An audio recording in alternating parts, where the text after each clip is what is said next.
नमस्कार मंडळी, रामकृष्ण हरी सर्वांना. आषाढी एकादशीच्या खूप खूप शुभेच्छा. कशा आहात? मजेतच असणार तुम्ही. तर बघा, आज मी तुमच्यासाठी फराळाची रेसिपी घेऊन आले आहे. तुम्ही बघू शकता मी आज काय काय बनवलं आहे. इथं मी बनवलं आहे साबुदाणा वेफर, चकल्या तळून घेतल्या आहे, बटाट्याची भाजी आणि ताकाची आमटी बनवली. तर चला मी तुम्हाला रेसिपी दाखवते.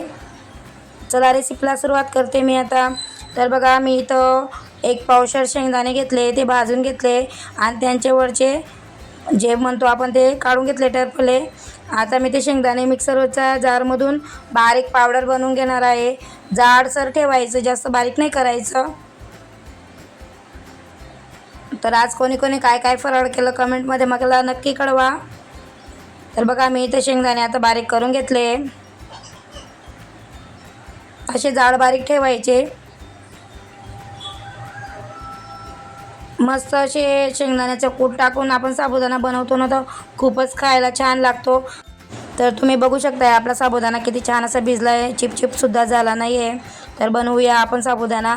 तर मी इथं एक कढई घेतली, त्यामध्ये तेल घेतलं आहे. तेलामध्ये जिरं टाकून घेतलं आहे. त्यामध्येच मी जाड मिरच्या येतात त्या उभ्या कापून टाकून घेतले आहे. साबुदाण्यातल्या या मिरच्या पण खायला खूप छान लागतात. तर तुम्ही बघू शकताय आपण या व्यवस्थित मिरच्या होईपर्यंत टाकून घेतल्या आहे. आता याच्यात मी साबुदाणा टाकून घेणार आहे पहिले. तर आम्ही 6 ते 7 जण आहोत. तर मी इथं 1 किलो साबुदाणा रात्री भिजत घातला होता.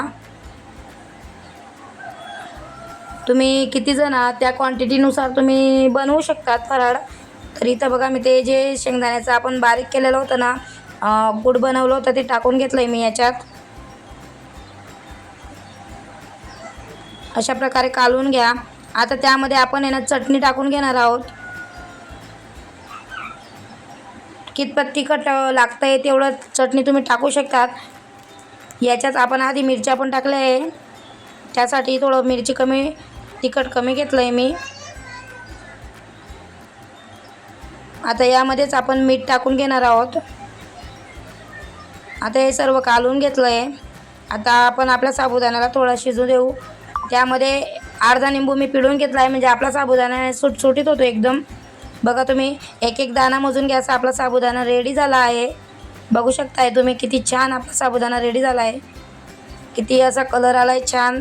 तर मी लिंबूसोबत त्याला सर्व केला आहे. तसंच दुसरी रेसिपी आपण इथं आज बनवणार आहोत, ती म्हणजे बटाट्याची भाजी. तर बघा, इथं मी बटाटे उकडून घेतले आणि त्यांचे वरचे साल काढून घेतले. तर आता बटाट्याची भाजी बनवूया आपण उपवासाची. तर मी कढई घेतली, कढईमध्ये तेल टाकलं आहे, जिरं टाकलं आहे आणि हिरव्या मिरच्या कापून टाकल्या आहे. काही जाड ठेवल्या आहे, काही बारीक चिरून घेतल्या आहे.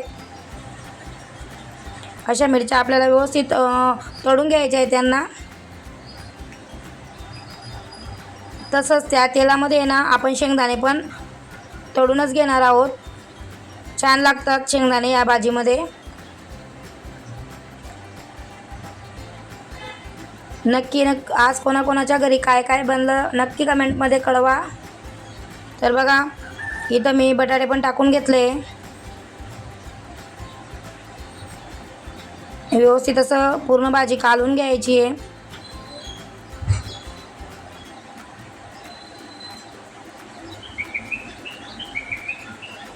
तर आज मी तुम्हाला फराळाचे 4 प्रकार सांगितले व्हिडिओमध्ये. ही भाजीला व्यवस्थित अशी कालवून घ्यायची आहे. आता यामध्ये पण आपण ते शेंगदाण्याचं कूट टाकणार आहोत. भाजीला छान चव येते. ज्याला साबुदाणा नसेल ना आवडत, तो ही भाजी एकदम आरामाने खाऊ शकतो. तर बघा, मी ही भाजी इथं सर्व करून घेतली, काढून घेतली आहे एका वाटीमध्ये.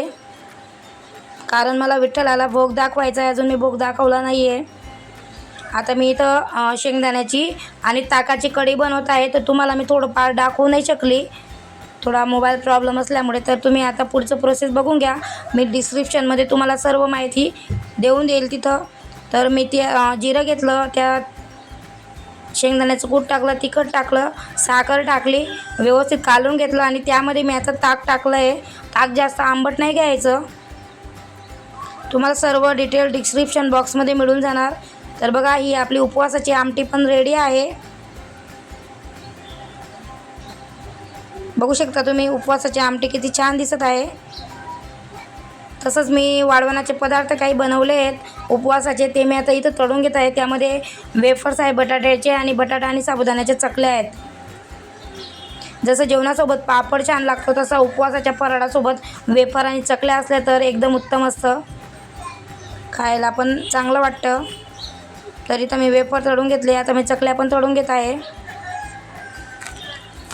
आता मी विठ्ठलाला पहिले नैवेद्य दाखवणार आहे, विठ्ठल रुक्माईला.